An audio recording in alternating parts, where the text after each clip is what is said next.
आप देख रहे हैं डीडी न्यूज। दिन के बज चुके हैं 12 और हम हाजिर हैं देश और दुनिया की बड़ी और अहम खबरों को लेकर। शुरुआत कर लेते हैं बुलेटिन की इस वक्त की टॉप हेडलाइंस के साथ। ट्रंप की दोस्ती वाले बयान का प्रधानमंत्री नरेंद्र मोदी ने तहे दिल से किया सम्मान। कहा, भारत अमेरिका के बीच है सकारात्मक, दूरदर्शी, व्यापक और वैश्विक रणनीतिक साझेदारी।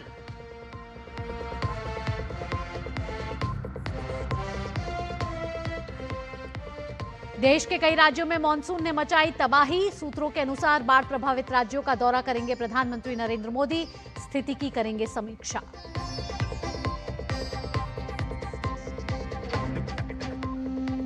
उपराष्ट्रपति चुनाव से पहले बीजेपी का मास्टर प्लान तैयार। आज दिल्ली बुलाए गए सभी सांसद। पार्टी अध्यक्ष जेपी नड्डा देंगे सांसदों को डिनर। अनंत चतुर्दशी पर आज बप्पा को दी जा रही है विदाई। मुंबई में लाल बाग के राजा के अंतिम दर्शन के लिए उमड़ रहे हैं श्रद्धालु।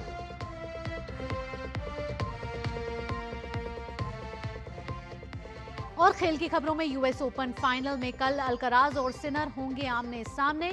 इस साल लगातार तीसरे ग्रैंड स्लैम फाइनल में होगी भिड़ंत।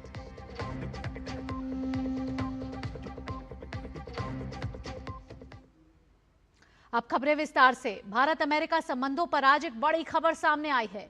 अमेरिकी राष्ट्रपति डोनाल्ड ट्रंप ने प्रधानमंत्री मोदी को अपना दोस्त बताया, तो प्रधानमंत्री मोदी ने भी प्रतिक्रिया देने में देर नहीं लगाई। सोशल मीडिया एक्स पर पोस्ट करते हुए प्रधानमंत्री मोदी ने कहा कि वो ट्रंप की भावनाओं का सम्मान करते हैं। प्रधानमंत्री ने कहा कि राष्ट्रपति ट्रंप की भावनाओं और हमारे संबंधों के सकारात्मक मूल्यांकन की मैं तहे दिल से सराहना करता हूं और उनका पूर्ण समर्थन भी करता हूं। भारत और अमेरिका के बीच एक अत्यंत सकारात्मक और दूरदर्शी, व्यापक और वैश्विक रणनीतिक साझेदारी है। इससे पहले आगे बढ़े, आइए जान लेते हैं कि अमेरिकी राष्ट्रपति डोनाल्ड ट्रंप ने आखिर प्रधानमंत्री नरेंद्र मोदी के लिए या भारत के लिए क्या कहा था, जिस पर प्रधानमंत्री नरेंद्र मोदी की प्रतिक्रिया आई है। दरअसल आपको बताएं कि ट्रंप ने नरेंद्र मोदी को एक महान प्रधानमंत्री बताया है। ट्रंप ने कहा कि वो हमेशा प्रधानमंत्री नरेंद्र मोदी के दोस्त रहेंगे।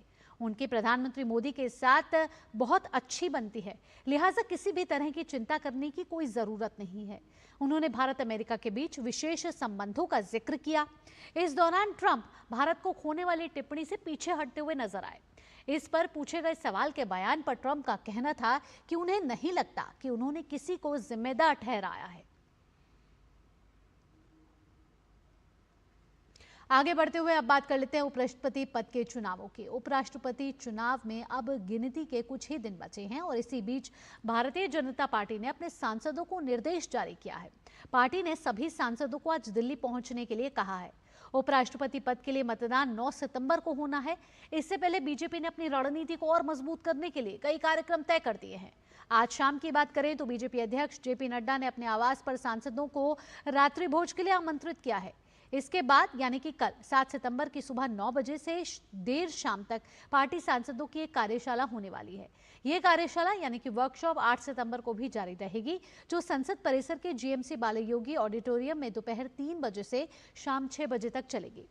कार्यशाला के खत्म होने के बाद 8 तारीख को प्रधानमंत्री नरेंद्र मोदी भी अपने आवास पर सभी सांसदों के लिए रात्रि भोज का आयोजन करेंगे।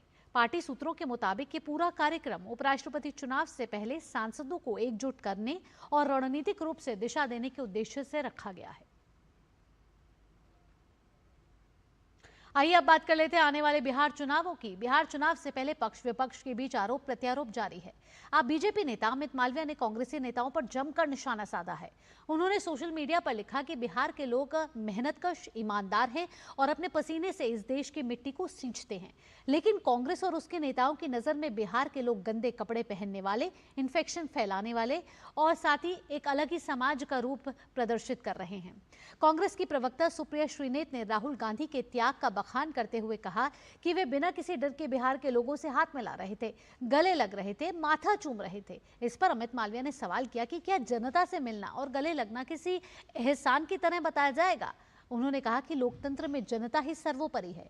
नेताओं को जनता के समर्थन की और वोट की जरूरत होती है, ना कि जनता को नेताओं की। अमित मालवीय के मुताबिक सामंती मानसिकता और रजवाड़ों वाली सोच अब खत्म होनी चाहिए। बिहार को न राहुल गांधी जैसे युवराज चाहिए और ना तेजस्वी जैसे वारिस, जो जनता से मिलने के बाद उनकी ही बेइज्जती करें, उनके जीवन स्तर का मजाक उड़ाए। बिहार की जनता सम्मान की हकदार है, दया की नहीं।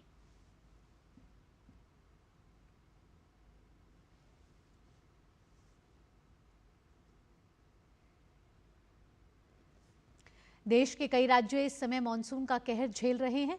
भारी बारिश के कारण कहीं बाढ़ आ गई है तो कहीं बाढ़ जैसे हालात हैं। सूत्रों के अनुसार प्रधानमंत्री नरेंद्र मोदी बाढ़ प्रभावित राज्यों का दौरा करेंगे।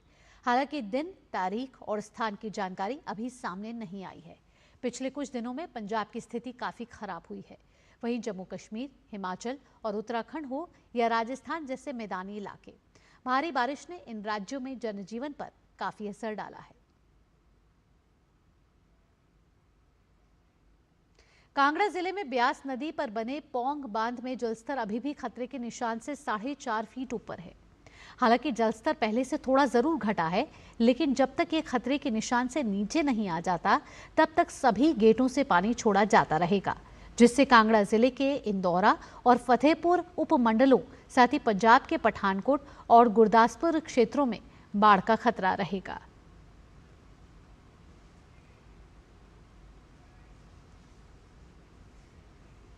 और आइए अब आपको दिखाते हैं एक ऐसी तस्वीर जो दिल दहला देने वाली है। हिमाचल प्रदेश के सिरमौर से ये तस्वीर आ रही है। ये तस्वीर आप देख रहे हैं सिरमौर जिले के नोहराधार की। ये हैरान करने वाली तस्वीरें सामने आई हैं। यहाँ चौकर गांव में एक पहाड़ का बड़ा हिस्सा खिसका है। वीडियो शुक्रवार देर शाम का है। बताया जा रहा है कि यहाँ करीब 200 मीटर तक भूस्खलन हुआ है। मौके पर 5 लोग मौजूद बताए जा रहे थे जो सुरक्षित हैं। वहीं पहाड़ खिसकने से 5 घर भी खतरे की जद में आ गए हैं।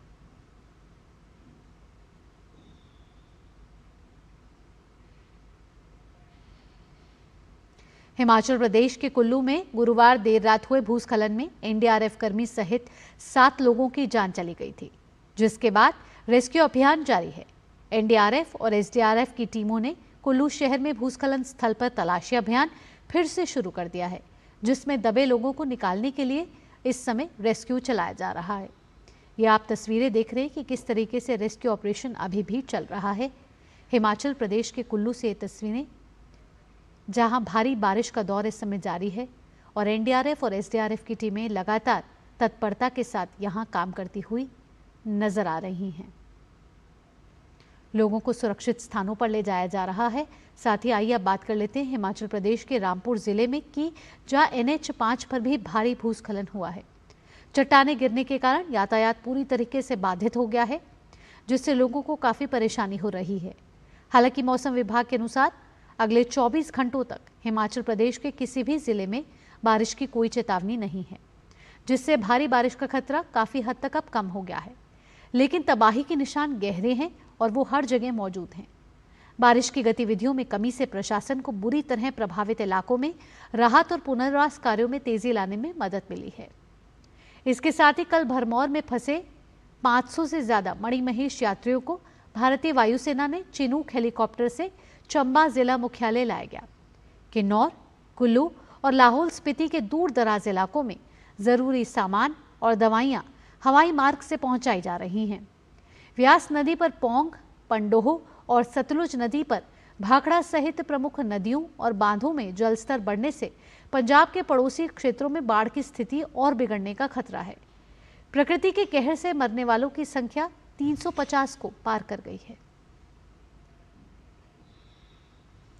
बात अब पंजाब की भी कर लेते हैं। पंजाब के कई जिले इस वक्त भयंकर बाढ़ की चपेट में हैं, तो वहीं लगातार हो रही बारिश ने भी परेशानियां और बढ़ा दी हैं। लेकिन अब बारिश से राहत मिलने की संभावना है। मौसम विभाग की माने तो आज से मौसम खुलने के अनुमान है। हालांकि आसमान में बादलों की आवाजाही जारी रहेगी, लेकिन धूप निकलने से लोगों को काफी हद तक राहत मिलने की उम्मीद है। वहीं केंद्रीय टीम बाढ़ प्रभावित इलाकों का दौरा कर रही है। पठानकोट और तरनतारन में गई टीम ने बाढ़ प्रभावित इलाकों का जायजा लिया। साथ ही आपको बता दें कि इस वक्त पंजाब के 1948 गांवों के 3,84,322 लोग बाढ़ से प्रभावित हैं। राज्य में अब तक 43 लोगों की मौत हो चुकी है तो 3 लोग लापता भी बताए जा रहे हैं। 21,929 लोगों को सुरक्षित स्थानों पर पहुंचाया गया है, जबकि 1.72 लाख हेक्टेयर कृषि योग्य क्षेत्र बाढ़ग्रस्त है। उधर उत्तराखंड के ऊंचे पहाड़ी जिलों को छोड़कर बाकी दूसरे जिलों में आज मौसम साफ नजर आ रहा है, जिससे लोगों को काफी राहत मिली है। पिछले कई दिनों से जारी भारी बारिश ने जनजीवन को बुरी तरीके से प्रभावित किया है। बारिश थमने से अब निर्माण कार्यों और भूस्खलन में बंद पड़ी सड़कों को खोलने में तेजी आने की उम्मीद है। जिलेवार बात कर लेते हैं तो चमोली जिले में रात भर हुई बारिश का दौर अब थम चुका है। हालांकि जिले में बद्रीनाथ राष्ट्रीय राजमार्ग, नंदप्रयाग, कमेड़ा, गौचर और पागल नाला में मार्ग अवरुद्ध है, तो साथ ही ग्रामीण क्षेत्रों को जोड़ने वाले 50 से अधिक लिंक मार्ग भी बंद पड़े हुए हैं। बागेश्वर जिले की बात करें तो यहां बादल छाए हुए हैं और लगभग 6 मोटर मार्ग बंद बताए जा रहे हैं। नैनीताल में मौसम सामान्य है, जबकि टेहरी, उत्तरकाशी में हल्के बादल और कोहरा छाया हुआ है। पौड़ी गढ़वाल के कोटद्वार क्षेत्र में धूप खिली हुई है। वहीं गुमखाल, लैंसडाउन और पौड़ी में हल्के बादल अभी छाए हुए हैं। हालांकि बारिश ना होने से लोगों को राहत जरूर मिली है।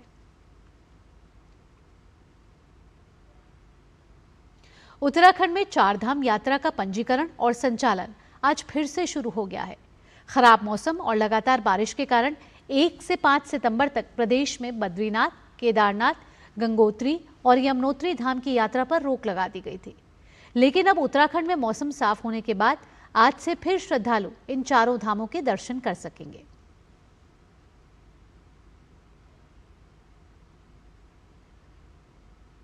चेन्नई में वायुसेना प्रमुख air chief marshal Amarpreet Singh ने अधिकारी प्रशिक्षण अकादमी यानी कि OTA की पासिंग आउट परेड का निरीक्षण किया। इस अवसर पर SSC 120 और SSC W34 और समकक्ष पाठ्यक्रम के कैडेट्स ने शानदार मार्च पास्ट कर अपनी प्रशिक्षण यात्रा का समापन किया। परेड के दौरान कैडेट्स के अनुशासन, समर्पण और सैन्य कौशल का प्रदर्शन हुआ। एयर चीफ मार्शल ने अधिकारियों को बधाई देते हुए कहा कि ऑपरेशन सिंदूर में सेना की प्रशंसा एक शानदार प्रदर्शन का प्रमाण है। मूल सिद्धांत सीखिए। ये मैदान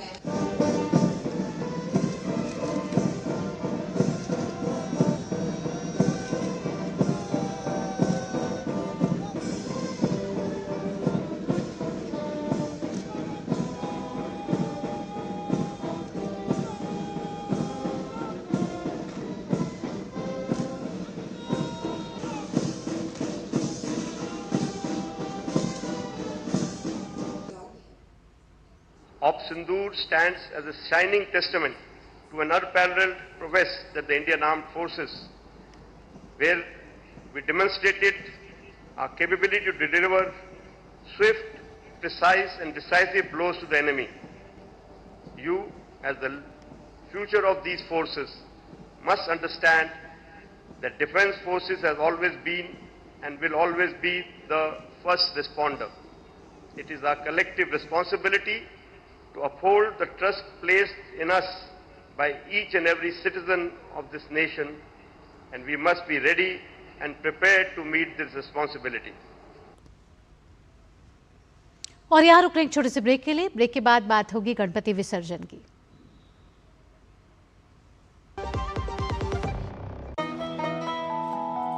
वाह यार, क्या सही हुआ। मेरा भी मन करता है कुछ करने का। मन करता है तो करो। घर की चीजों से टाइम ही नहीं मिलता और हूँ सिर्फ 10वीं पास। आप LIC की बीमा सखी योजना के साथ जुड़ सकती हो।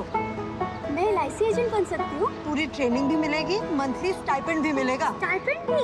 ऊपर से कमीशन अलग। LIC बीमा सखी योजना से जुड़ने के लिए अपनी नजदीकी LIC शाखा से संपर्क करें। LIC बीमा सखी योजना, अपनी शुरुआत अपने हिसाब से।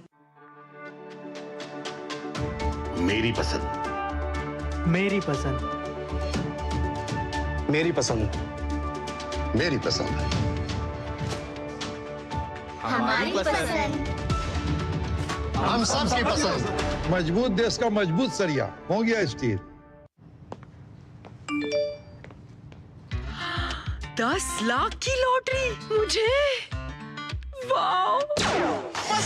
फर्जी ऑफर्स से सावधान। RBI कहता है जानकार बनिए, सतर्क रहिए। ब्रेक के बाद आपका स्वागत है। आज अनंत चतुर्दशी है। आज गणेश विसर्जन के साथ ही गणेशोत्सव का समापन हो जाएगा। मुंबई समेत पूरे महाराष्ट्र में आज के दिन के लिए विशेष तैयारियां की गई हैं। ये तस्वीरें आप देख रहे हैं महाराष्ट्र, हैदराबाद, पुणे की, जहां इस समय गणपति विसर्जन के लिए विशेष तैयारियां की जा रही हैं। ढोल नगाड़ों के साथ गणपति बप्पा मोरया के जयकारे लगाए जा रहे हैं। इस समय पूरा भक्ति माहौल गणपति विसर्जन के लिए खास हो जाता है, क्योंकि इस खास मौके पर गणपति का विसर्जन इस समय शुरू हो चुका है। अलग अलग जगहों पर विसर्जन के लिए बप्पा को लेकर भक्त विसर्जन के लिए पहुंच रहे हैं और तैयारियों को आखिरी रूप दिया जा चुका है। विसर्जन के दौरान भक्तों को किसी तरह की दिक्कत ना हो, इसके लिए सुरक्षा व्यवस्था भी कड़ी कर दी गई है। इसके साथ साथ दुनिया भर में मशहूर लाल बाग के राजा के अंतिम दर्शन के लिए आज मुंबई में भीड़ उमड़ रही है। हैदराबाद में भगवान गणेश के लिए 69 फुट ऊंची मूर्ति को ढोल नगाड़ों के साथ धूमधाम से विसर्जन के साथ ले जाया जा रहा है और पुणे में भी गणपति बप्पा की जयकारों के साथ माहौल इस समय भक्तिमय बना हुआ है। इस समय हमारे साथ योगेश शीतल जुड़ गए हैं मुंबई से। योगेश, गणपति विसर्जन की तैयारियां पूरी कर ली गई होंगी। मुंबई में इस समय किस तरीके का माहौल है? 10 दिन के महापर्व के बाद आज गणपति को विसर्जन किया जा रहा है। आंखों में आंसू भी होते हैं और खुशी भी होती है कि बप्पा आप अगले साल फिर आना और इसी मनोकामना के साथ सुख समृद्धि को फिर से वापस लेकर आना। योगेश, किस तरीके की तैयारियां चल रही हैं? सुरक्षा व्यवस्था कितनी कड़ी है? साथ ही माहौल कैसा है अभी वहां पर?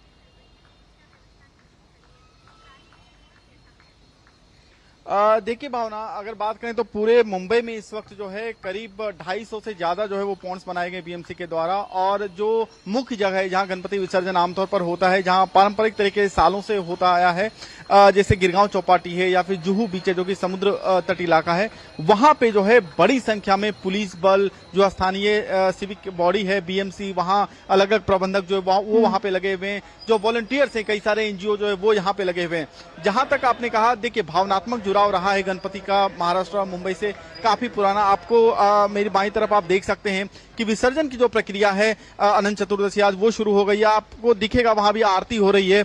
और जो ये पूरा पॉन्ड है, बेसिकली इस वक्त हम वर्ली में हैं, जहां पे बीएमसी के द्वारा ये बनाया गया है। यहाँ 2 तरह के पॉन्ड हैं, एक तो मिट्टी की जो मूर्तियां हैं उनके लिए, और प्लास्टर ऑफ पेरिस जिसको पीओपी कहते हैं उसके लिए है। क्योंकि इको फ्रेंडली जो गणपति है, इसका ट्रेंड पिछले कुछ समय से काफी ज्यादा रहा है मुंबई में पर्यावरण के लिहाज से, और साथ में अलग अलग समय जो है विभिन्न न्यायालयों के जो आदेश हैं वो और जो दिशा निर्देश हैं उसको भी देखते हुए जो है इस तरीके की स्थिति रही है। अगर प्रशासनिक और चीजों की बात करें तो इस बार नया ये है कि आर्टिफिशियल इंटेलिजेंस की जो मदद है वो ली जा रही है मुंबई पुलिस के द्वारा। ये आर्टिफिशियल इंटेलिजेंस जो है वो ट्रैफिक कंजेशन को नियंत्रित करने में, या फिर जो लोग हैं, चूंकि बड़ी संख्या में श्रद्धालु आते हैं, कई जो बड़े गणपति हैं, क्योंकि अगर आप सार्वजनिक गणेश मंडल देखेंगे इस बार जो है 1000 से ज्यादा जो है वो आवेदन जो है वो बीएमसी को आते हैं। करीब 2000 के करीब जो एप्लीकेशन आते हैं, ये सार्वजनिक मंडल की मैं बात कर रहा हूं। अगर आप परिवार बिठाते हैं, करीब 1,70,000 से ज्यादा जो है परिवार वहां पे गणपति आते हैं।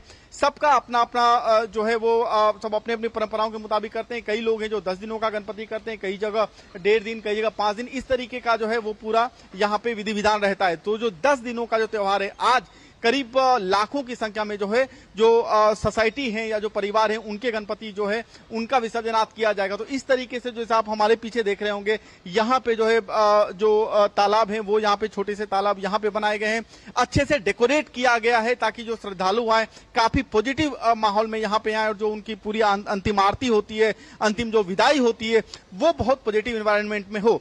इसके अलावा जो बीएमसी है या फिर जो मुंबई पुलिस है, इसके अलावा अगर आप बात करें तो एसआरपीएफ है, सीआरपीएफ की कंपनी जो है वो डिप्लॉय की गई है, रैपिड एक्शन फोर्स जो है, क्विक रिस्पांस टीम जो है डेल्टा फोर्सेज जो है, करीब सारे फोर्सेज जो है वो डिप्लॉय किए गए हैं। अपार्ट फ्रॉम एम्बुलेंसेज या जो एसेंशियल सर्विसेज, क्रिटिकल सर्विसेज होती है, उनको भी डिप्लॉय किया गया। तो ये इंश्योर करने की कोशिश की गई है जो अनंत चतुर्दशी का त्योहार है, जहां पे लोग गणपति को विदाई देते हैं, वो बहुत अच्छे और बहुत सकारात्मक माहौल में, उत्साहपूर्ण माहौल में जो है वो हो सके। जी भावना। योगेश, गणपति विसर्जन जब होता है तो उससे पहले कई नियम हैं वो अपनाने पड़ते हैं, फिर उसके बाद गणपति जी को विसर्जित किया जाता है। तो वो क्या नियम होते हैं जिससे पहले वो अपनाया जाता है और फिर गणपति जी को जलमग्न किया जाता है?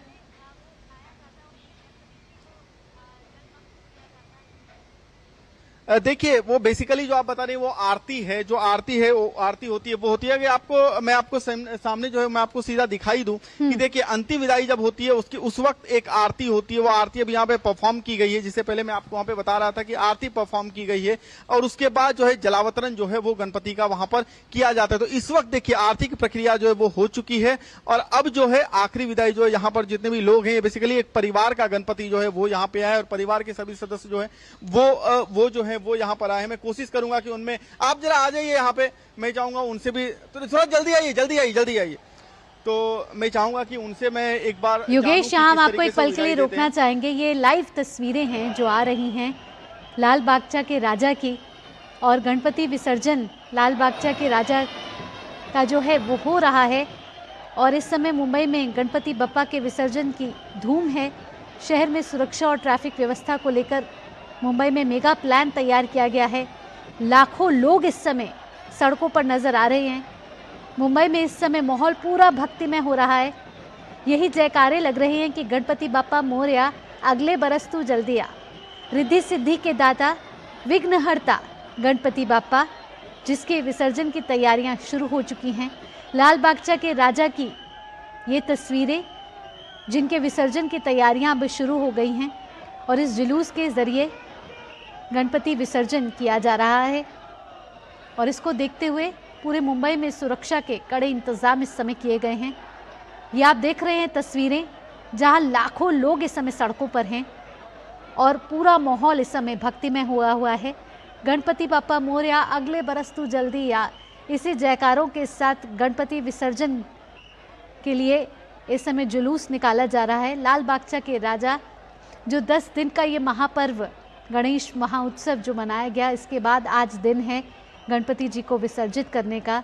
और इसी मनोकामना के साथ कि गणपति बाप्पा अब अगले साल फिर आना और इस पूरे साल हम सब पर कृपा करना, सुख समृद्धि देना, इसी मनोकामना के साथ इस समय मुंबई के लाखों लोग इस समय सड़कों पर हैं। साथ ही कितने ही पंडाल यहाँ पर लगाए गए हैं और कई जगहों पर इस समय गणपति विसर्जन की प्रक्रिया जो है वो शुरू की जा चुकी है। सुबह से लेकर शाम तक का जो समय है वो गणपति विसर्जन का यहाँ रखा गया है। सुरक्षा व्यवस्था इस समय कड़ी है और साथ ही साथ माहौल इस समय भक्तिमय हुआ है। 10 दिन तक बप्पा विराजमान थे और आज बप्पा को विदा किया जा रहा है, विसर्जित किया जाएगा। जलावतरण की ये जो तैयारियां हैं वो शुरू कर दी जा चुकी हैं और जुलूस निकाल के सभी ढोल नगाड़ों के साथ गणपति बाप्पा को विदाई दे रहे हैं। योगेश, जिस तरीके की तस्वीरें हम देख रहे हैं लाल बागचा के राजा की, मुंबई का स्पेशल अट्रैक्शन होता है लाल बागचा के राजा, जो 10 दिनों के लिए विराजमान रहते हैं। अब उनको विसर्जित करने के लिए जो जुलूस निकल रहा है ढोल नगाड़ों के साथ, लाखों लोग इस समय सड़कों पर नजर आ रहे हैं।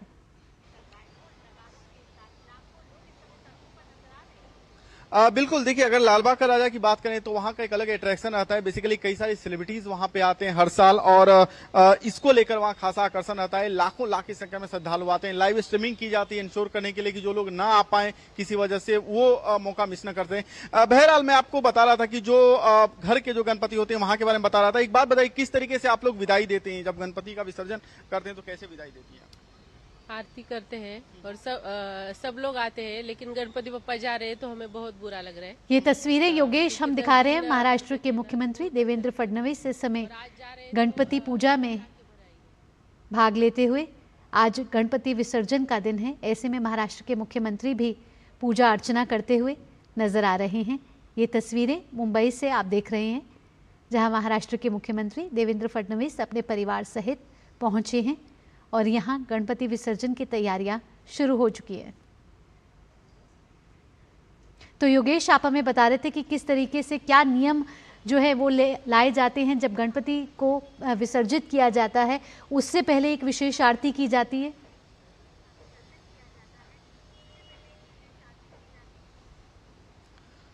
जी भावना, देखिए मैं आपको बता रहा था कि जिस तरीके वो परिवार आए थे वो भी बता रहे थे कि मैं चाहूंगा कैमरा पर्सन से जरा आपको जूम करे। देखिए गणपति को परिवार जो है वो विदाई दे रहे हैं और जो महिला थी वो बता भी रही थी कि काफी जो है भाव विभोर होने वाला ये पल रहता है जिस वक्त वो विदाई देते हैं और आरती जो है वो आखिरी आरती जो है वो यहाँ पर होती है और फिर एक ही चीज वो सब एक साथ बोलते हैं कि अब पुढच्या वर्ष तू लवकर यानी कि अगले वर्ष आप जल्दी आइए। तो इस तरह की जो विदाई होती है वो वहां पे दे रही है। आपको दिख रहा होगा कि किस तरीके से जो है गणपति को आखिरी विदाई यहाँ पे दी जा रही है। और वर्ली में इस वक्त हमें, जैसा मैंने आपको कहा कि करीब 2.25 लाख जो परिवार हैं जिनके घर में गणपति वो लोग बिठाते हैं, वो अलग अलग जगहों पर जहां पे बीएमसी ने टेम्पररी पॉन्ड जो है वो अस्थायी तालाब जिसको बोलते हैं वो वहां पे सेटअप किया है, वहां पे वो आ रहे हैं। इसके अलावा पूरी शाम पूरी रात जो है आज गणपति का विसर्जन जो है गिरगांव चौपाटी या फिर जो जुहू बीच है, जो मेन स्पॉट जहां पे वहां पे होगा और काफी भक्तिमय माहौल जैसा आपने कहा वो इस वक्त मुंबई महाराष्ट्र में देखा जा रहा है।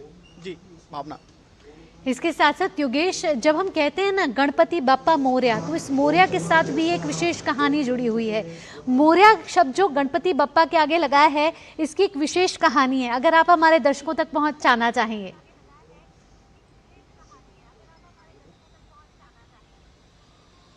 देखिए ये बेसिकली गणपति बप्पा मोरया का अगर आप देखें तो शुरू से जब बाल गंगाधर तिलक ने यहाँ पे गणपति शुरू किया था तब से ये जो स्लोगन है ये गणपति बप्पा मोरया का तब से ही ये स्लोगन है और इस दौरान जो ये स्लोगन समय के साथ काफी पीक लिया है और गणपति बप्पा मोरया, पुढच्या वर्षी जल्दी आ, जो उनकी पूरी आरती है उसमें ये शब्द जो है वो बेसिकली यहाँ पे जुड़ा हुआ है। तो इस वक्त जो है जब गणपति का 10 दिनों का त्योहार शुरू होता है उससे पहले जब मूर्तियां जब बननी शुरू होती है तो उस वक्त जो है गणपति बप्पा मोरया का ये जो आपका स्लोगन है ये तब से चलता है और ये स्लोगन आपको मुंबई लोकल में, क्योंकि मुंबई लोकल जो छुट्टियां जो 10 दिन जो है वो 10 दिन नहीं रहती छुट्टियां, लेकिन लोग आते जाते हैं, तो ट्रेन के अंदर आपको मुंबई लोकल में आपको आरतियां दिखेगी, बसों में आरतियां दिखेगी, दफ्तर में कई जगह पे है वहां पे आरतियां दिखे। तो गणपति बप्पा मोरया एक तरीके का स्लोगन है जो कि इस 10 दिन के त्योहार में आपको मुंबई महाराष्ट्र के हर जगह। इसके साथ साथ योगेश, गणपति बप्पा जो मोरया लगाया जाता है, मोरया एक बहुत महान संत थे,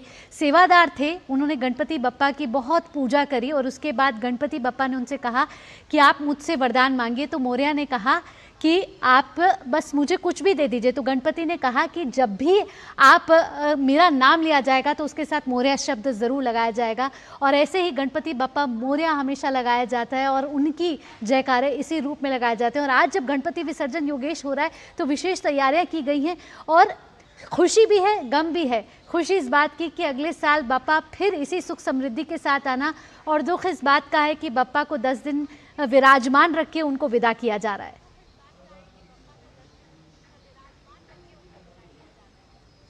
देखिए जो कहानी आपने अभी बताई है ये बेसिकली मोरया को लेकर, इससे इस तरह की कहानियां मुंबई और पुणे, खासकर पुणे और जो कोंकण है वहां पे भी रहा। अगर आप डगरू सेठ गणपति की बात कीजिए तो डगरू सेठ हलवाई के साथ इसी तरह की घटना हुई थी, जिसको लेकर गणपति जो डगरू सेठ हलवाई का गणपति है पुणे में वो काफी फेमस रहता है। कहा जाता है कि उनके सब वो काफी दिक्कत वाले समय में जा रहे थे, एक बार गणपति उनके सपने में आए, फिर उनको कहा कि आप यहाँ पर इस तरीके से जो है वो मूर्ति बना के लोगों की सेवा कीजिए और उन्होंने वो किया और उसके बाद धीरे धीरे करके वो काफी विख्यात हुए। और जो डगरू सेठ गणपति है बेसिकली डगरू सेठ हलवाई है, तो चाहे गणपति मोरया की में मोरया की बात करें या डगरू सेठ गणपति की अगर बात करें तो इस तरह की कई कहानियां जो है वो मुंबई और महाराष्ट्र खास करके कोंकण की अगर बात करें जहां पे गणपति के दौरान इतनी ज्यादा भीड़ रहती है कि जो रेलवे है उसको अतिरिक्त ट्रेनें करीब 250 अतिरिक्त ट्रेनें चलानी पड़ती है। तो अगर आप देखेंगे तो हर गणपति मोरया हो या फिर डगरू सेठ हो या फिर जो वहां के गणपति, तमाम जानकारी और तस्वीरें हमारे साथ साझा की उसके लिए बहुत बहुत धन्यवाद। लेकिन हम मुंबई से आपको तमाम तस्वीरें यहाँ दिखा रहे हैं। एक तरफ लाल बाग के राजा के विसर्जन की तैयारी यहाँ शुरू हो चुकी है, जुलूस निकाला जा रहा है, वहीं महाराष्ट्र के मुख्यमंत्री देवेंद्र फडणवीस भी इस समय विसर्जन से पहले जो विशेष आरती है उसमें भाग लेते हुए नजर आ रहे हैं। फिलहाल योगेश, तमाम जानकारियों के साथ आपका बहुत बहुत धन्यवाद। तो यहाँ मुंबई से तमाम तरीके की तस्वीरें हम यहाँ देख रहे हैं जहाँ गणपति विसर्जन सुबह से लेकर शाम तक का कार्यक्रम जो है वो रखा गया है। ऐसे में मुंबई में इस समय सुरक्षा व्यवस्था कड़ी कर दी गई है और अगर सड़कों की बात करें तो इस समय लाखों भक्त इस समय सड़कों पर नजर आ रहे हैं और ढोल नगाड़ों के साथ इस समय गणपति बप्पा मोरया अगले बरस तो जल्दी आके जयकारों के साथ गणपति विसर्जन की प्रक्रिया शुरू हो चुकी है। इसी के साथ इस बुलेटिन में इतना ही, दीजिए अनुमति, नमस्कार।